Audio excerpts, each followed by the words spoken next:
Well, hey, thanks for joining us. I know we've been having a ton of fun with this series because I think it's one of those conversations as we walk through our series Formed by the Spirit. It's one of those conversations that really asks and begs a lot of questions. What is too spiritual? What is not spiritual enough? What is the role of the Spirit in all of this? And we've been walking through the conversation. Specifically, we've been in 1 Corinthians, Paul's letter to the church at Corinth, chapter 12 last week. And we really wanted to lay a foundation. And so what we did is we said, okay, if we're going to talk about spiritual gifts, we need to define the terms. We need to say what spiritual gifts are as we understand them based on what Paul said. And so if you missed last week, I'm going to give you a quick recap. Go back and watch the actual sermon. But here's the quick thing we really needed you to understand last week, and it's the definition of spiritual gifts. Spiritual gifts are God's grace through you for others. God's grace through you for others. And so, man, we really need to understand this, because if we start to think that these spiritual gifts are of our own volition, our own effort, our own ability or inability, we don't have them because we don't do what we need to do, then we're going to miss the mark, right? And so understanding that these gifts are not based on your effort or your own volition is huge in the conversation. Understanding that God gives them to you in a moment when you need them is massive. It changes the whole conversation.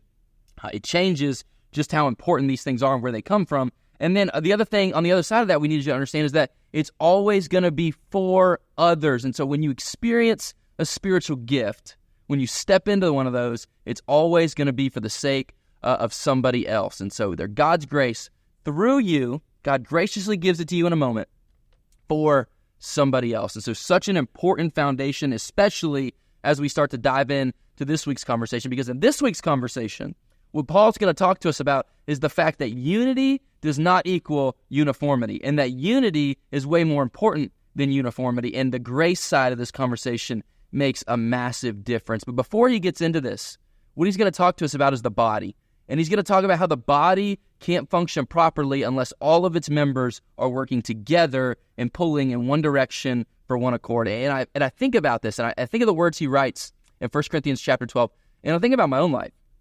Because when I was in high school, got into a car accident, and on the backside of that car accident, there were some injuries that I didn't particularly know about. And as a pitcher in baseball, my arm felt fine coming out of the car accident. But on the backside of that, I realized, man, I got some back pain.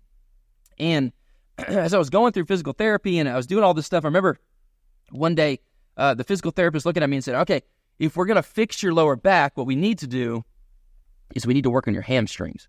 I was thinking to myself, my hamstrings, what do my hamstrings have to do with my lower back? And he's explaining to me, and he's explaining how those muscles come up and they cross into your lower back. And so a lot of times the tight hamstrings will equal a bad lower back. And so one of the things that I had to do was stretch. And I thought it was the most boring, lame way that we were going to fix this thing. I thought there's no way it's going to work. And lo and behold, he gave me this tool to stretch with. And every day I would see progress get made, and I would stretch a little further and my hamstrings would get a little bit looser. And there it is, my lower back would have pain alleviated. And I just remember thinking to myself that it didn't make sense until I understood how the body worked. It didn't make sense until I understood that my legs were attached to my lower back, and that if I wanted to work in unison, I was going to have to get my lower back better before I could get my arm better, because I was compromising things along the way as I tried to be an athlete, as I tried to play baseball. And so I think Paul has a very similar picture in mind, and we're going to dive into that today. We're going to dive into this conversation on the backside of last week that he has. And I love this because he starts this conversation with the word for. And so what he's going to do is he's going to say for, and what he means to do is point back at everything you just said. So, okay, here's how I'm going to explain everything I just talked to you about in verses 1 through 11. And so if you have your Bible and you're reading along at home, in the car, whenever, be careful in the car if you're reading the car. If you're following along with us, that's where we're going to be, 1 Corinthians chapter 12, and we're going to pick up in verse 12. And this is how Paul gets the conversation going. He says, for just as the body is one and has many parts, and all the parts of that body, though many, are one body, so also is Christ. I love this, because here comes Paul. He says, okay, so here's what I need you to know about the fact that spiritual gifts are God's grace through you for others. I need you to know what your role is in that. And so just as the body is one and has many parts, you have one body, but you have thumbs, you have fingers, you have wrists, you have elbows, you have knees, you have legs, you have arms, you have ears, you have eyes. You have all these different parts of the body, but it's still one body. And then all of the parts of that body Though there's many of them, they're just one body. So also is Christ. And so he starts to lay the foundation. He's saying, here's how we work. Here's how we operate as the body. Here's how we operate as people who are stepping into relationship with Jesus. This is what it should look like when you realize Christ is in control of this whole thing. The Spirit is what unifies you. And he starts to tell them, like, man, we need all of this together. We can't just have bits of it, and we can't just have pieces of it. We need everything to work in unison. And I love this because part of the contextual piece of this conversation is probably the fact that he can see the Asclepian artifacts that are scattered all throughout. And they did some excavation on this site, and they would see when they dug up these terracottas, these clay pieces, they would see the sacrifices that people would make. And so people would shape a foot, and then they would sacrifice a foot to hope that God would give them some kind of healing with that area. And so they would make these clay pieces, and they would scatter them about. And you imagine what Paul has in his mind is this picture of all of these body parts just kind of laid about and thrown about on this site and this temple, right? And what he's thinking and what he's understanding is he's writing this to the church in Corinth. He's saying, hey, here's the problem. When we operate on our own, this is what it looks like. It looks like a bunch of random body parts that are useless. They're dead, decrepit, and we can't do what we need to do. We're not going to accomplish what we need to accomplish as the body. It looks a lot more like random parts just kind of thrown everywhere than it does all of those pieces coming together and functioning properly. And so Paul gets this picture, and they have this picture, and he paints this picture. He says, this is what we don't want it to look like. We don't want it to look like the eyes operate on their own, the ears operate on their own. We want everybody to understand that they're working together and that they have a unique gift that they bring to the table. And we talked about this a little bit, but we said we don't want to understand or mistake the understanding that unity equals uniformity. And what do I mean by that? I mean that when we talk about unity with the body, here's what unity looks like. In this example, it looks like all the people with different spiritual gifts working together. And so if you have the spiritual gift of speaking in tongues, it looks like you working together with the person who's got the spiritual gift of healing, and it looks like you working together with the person who has got the spiritual gift of discerning in that moment. So all these things are working together for the sake of who? Somebody else, to reach them, to edify them, to build them up, to share the gospel with them. And he's saying, I don't want you to mistake unity with uniformity because we need all of these different pieces. You can't just have a couple of these different pieces. If you do, what it's going to look like is uniformity, not unity. And if it's uniformity, it looks like you got a bunch of ears, and everybody has to look like an ear, and everybody has to do what an ear does, or everybody has to look like an arm, and everybody has to look like they can do what an arm does. Imagine that. Imagine you had a full-grown, body-sized arm, and they couldn't hear anything, they couldn't see anything, they couldn't taste anything, they couldn't do anything other than what an arm does. And so if it's uniformity that the church is after, Paul's saying you're going to be limited in scope. It's not about uniformity. It's not about that everybody has to do the same things. In fact, if it's God's grace, then he gave you a specific gift for the moment, and you don't have to do what everybody else does. In fact, they need your gift to step into this. If it's unity, you understand this, and you say, oh, okay, I understand the legs and the arms are supposed to work together, and the eyes are supposed to tell us where we're going, and the ears are supposed to hear, and the mind's supposed to discern, and all these different things. But if we mistake unity and uniformity, we're going to miss it because we're going to think that, no, everybody has to have this spiritual gift. Everybody has to be this part of the body. And Paul's saying, no. I'm not after uniformity. God's not after uniformity. God is after unity. Unity can be there without uniformity. And so he keeps the conversation going in verse 13. He says, for we were all baptized by one Spirit into one body, whether Jews or Greeks, whether slaves or free, and we were all given one Spirit to drink. I love this. And Paul says, okay, here, I'm going to show you just what I mean by the fact that you should be unified. I'm going to double down on this, and I'm going to show you that you should be unified because God is not divided. And the same Spirit that lives in you, the foot, should live in you, the arm. The same Spirit that lives in you, the healer, should live in you, the discerner. And so it should be an understanding that we all operate by the same Spirit. And so he reminds them.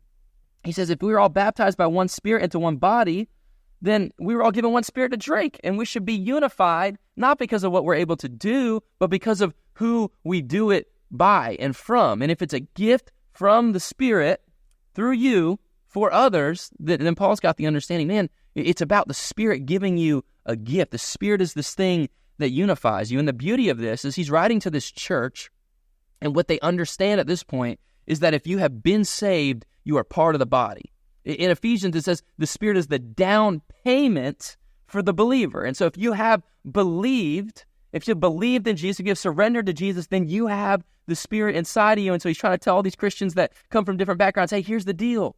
It doesn't matter how divided you were or think you currently are. If you have the Spirit, if you've been saved and been given the Spirit, then you are part of the body, and you've got a role to play in the body.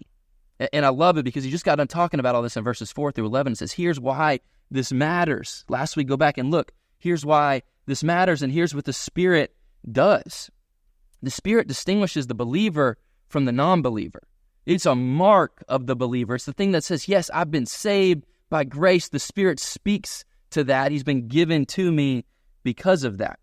And the Spirit is what it especially marks the beginning of Christian life, right? This is how I know I've been saved. This is how I know what I'm stepping into. Paul talks about that in Galatians chapter 3. So this is the marker that you have, but it doesn't only mark the beginning of the believer's life. It's also what makes a person a child of God. He talks about that in another letter in Romans chapter 8. It says, here's what the Spirit does. It lets you know you're saved. It lets you know you're adopted. It lets you know you're valued. And so if all those things are true, we don't have to fight. We can be unified because you have the same Spirit that they have, despite having completely different gifts from the Spirit.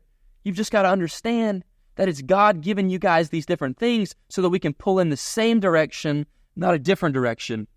And if I wanted to, I would get on my soapbox right now and I would talk about how we've just missed it in the American church because we've made it a matter of gifts and a matter of uniformity and not a matter of unity, and we've just not understood fully the fact that God has given us different gifts. Nobody else, God has given them to us, but it's by the same exact Spirit that saves you and that saves me that we have these gifts. And so instead of being a divided church in America, we should be one of the most unified churches in America. We should understand this, but we miss it because I think we put way more emphasis on uniformity than we do on unity. But Paul keeps writing. He wants to keep making this point clear, and he gets to verse 14. And he says, indeed, the body is not one part, but many. If the foot should say, because I'm not a hand, I don't belong to the body, it is not for that reason or any less a part of the body. And if the ear should say, because I'm not an eye, I don't belong to the body, it is not for that reason any less a part of the body. If the whole body were an eye, where would the hearing be? If the whole body were an ear, where would the sense of smell be? But as it is, God has arranged each one of the parts in the body just as he wanted. And if they were all the same part, where would the body be? As it is, there are many parts, but one body. The eye cannot say to the hand, I don't need you. Or again, the head cannot say to the feet, I don't need you.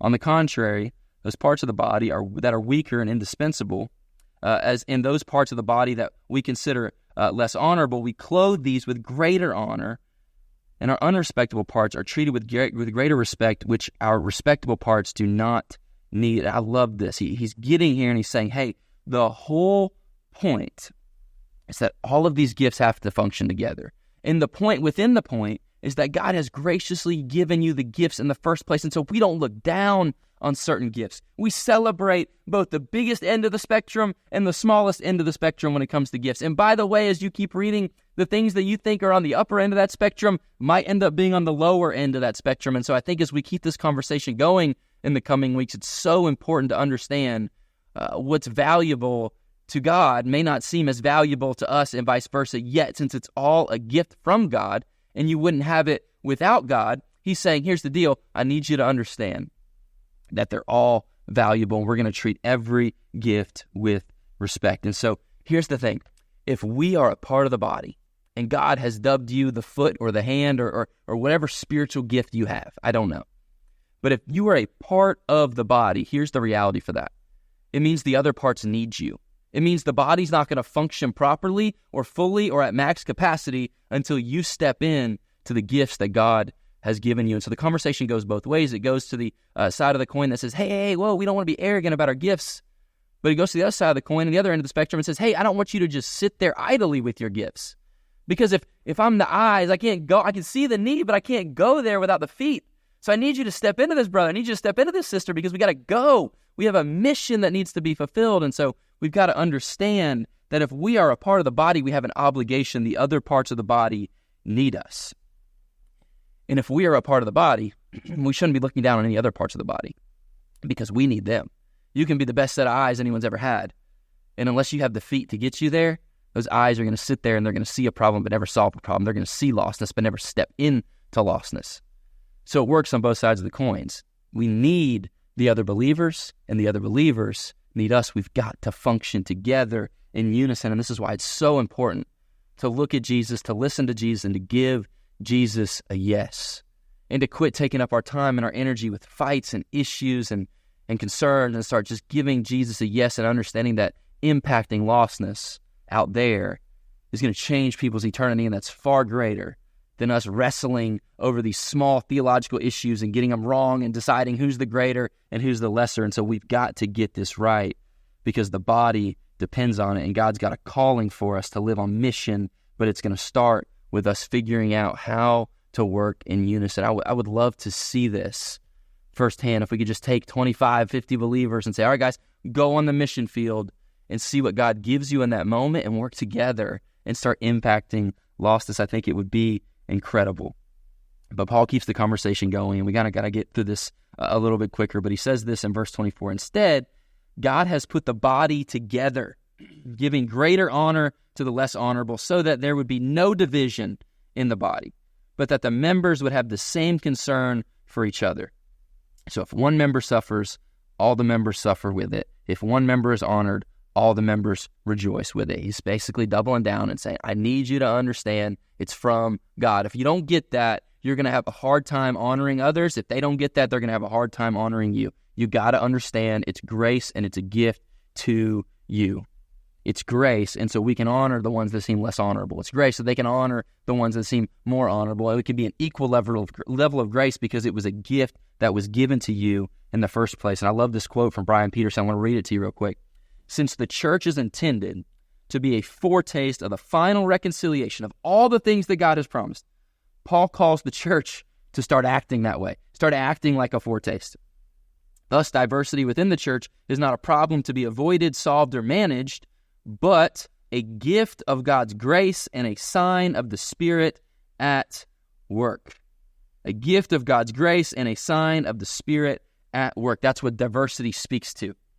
The differing gifts of the Spirit form us in such a way that we do and indeed must belong to one another.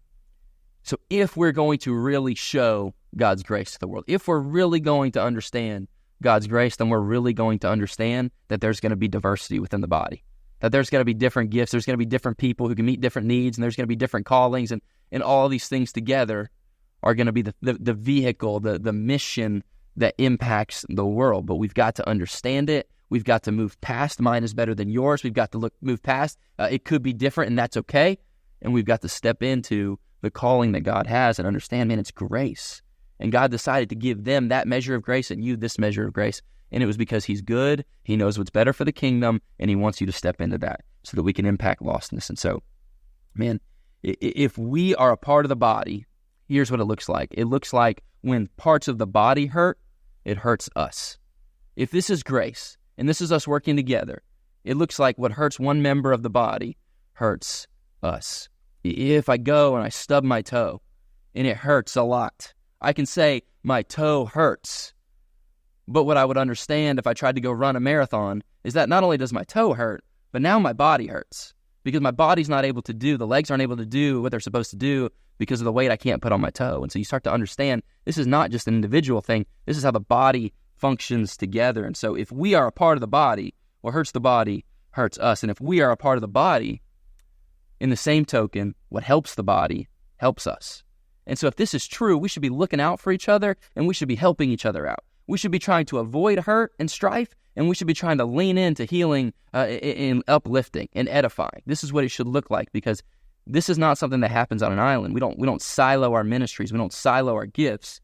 They function together, and if they function together, we understand the repercussions for one are the repercussions for the whole. And we don't want to get to the point where we start to value certain pieces of what the Spirit offers. We want to value the whole Spirit, because he's the one that gives these gifts. He's the one that secures you. He's the one that changes you. And he's the one that gives these gifts to you. And I love that. I love that that's how it works. I love that that's how we operate. And I want to read you one more quote in regard to that part of the conversation. But here it is now. There's a big difference between the gifts of the Spirit and the fruit of the Spirit. This is the beginning of that quote. And the reason I want to read you this quote is because here's what we have a tendency to do.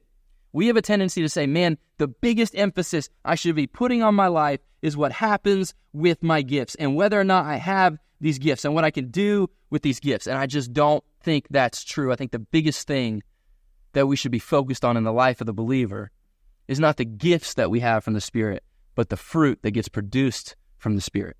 Because the fruit that gets cultivated in us is not the same as the gifts.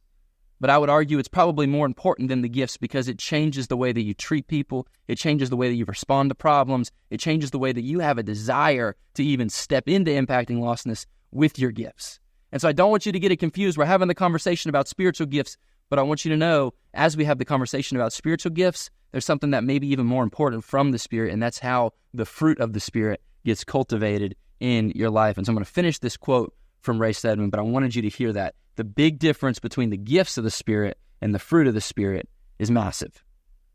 The fruit is what God is after. That is the character of Christ coming through. The gifts are given to enable us to achieve an increasing degree by mutual exercise, the fruit of the Spirit. But the fruit is what God is after. And every congregation should be infinitely more concerned with the fruit of the Spirit than they are with the gifts of the Spirit. And here's what I think will happen. I truly believe this. If we start to understand, step into, lean into, ask God to change us with the fruit of the Spirit, we're going to desire an impact for lostness. We're going to desire to step into seeing our neighbor saved. We're going to desire to edify and build up the church. And when we start to desire those things, we're going to live on mission. And I think we're going to see some of these gifts start to come out because you don't go and you don't live on mission without trusting Jesus. If you truly live on mission and you truly trust Jesus and you truly let the Spirit work, it's like Peter says, he's going to give you the gifts, the words you need in a moment. And that's what you're going to impact lostness with. And so we have to understand that we have to go, but we have to understand that a lot of these issues we struggle with, they start right here. And they start because we have not asked God to cultivate the fruit of the Spirit within us. And we've been more concerned with step 3, 4, and 5 and what those gifts from the Spirit look like. But I want to say today, as we start to understand grace in the gifts, we probably need to start asking God for a little bit more of the fruit that would lead us to step into moments where we would exercise the gifts of the Spirit. Because we are the church, but none of us can be the church on our own. We are the church. You are the one that needs cultivating. You are the one that needs the fruit of the Spirit. You are the one that needs to step into calling, but so does your brother and your sister. So does your neighbor. And when we get this, we understand, okay, I can do this, but if the arm is the only person that ever steps into the fruit of the Spirit, we're going to miss it. But if the arm and the legs and the eyes and the ears and the nose, if we all get this together, now we have an engine. Now we have a means by which we can go and we can be the church collectively, because you are the church, but you cannot be the church fully on your own. We need the other pieces of the body, these other gifts, to step into it with us. So I want to invite you this morning to do one thing specifically. If there's a response for you in your living room, in your car, wherever you're watching or listening this morning, here's what I want to invite you to do. I want to invite you to ask God this morning, this afternoon, wherever, whenever, to start to cultivate in you the fruit of the Spirit so that you would have a passion for the lostness around you, and He would start to use the gifts of the Spirit as you do that. Let me pray for you. God, thank you for today. Thank you for clarifying this through the words of Paul, because it's so easy for us to get selfish. It's so easy for us to have a pecking order established in our mind. I think of the disciples who sit there and ask, who is the greatest among us? And they argue over that. God, I don't want to be a church that argues who the greatest disciples are. I want to be a church that is led by your Spirit, is cultivated by your Spirit, so we have the fruit of the Spirit, and then is given gifts by your Spirit because we're living on mission. So God, I pray that you would do that, and I pray that we would look at the orchard and the timeline of history and we would see an impact for lostness because we understood these pieces correctly. We love you. We praise you. We're asking these things in your name. In Jesus' name, amen.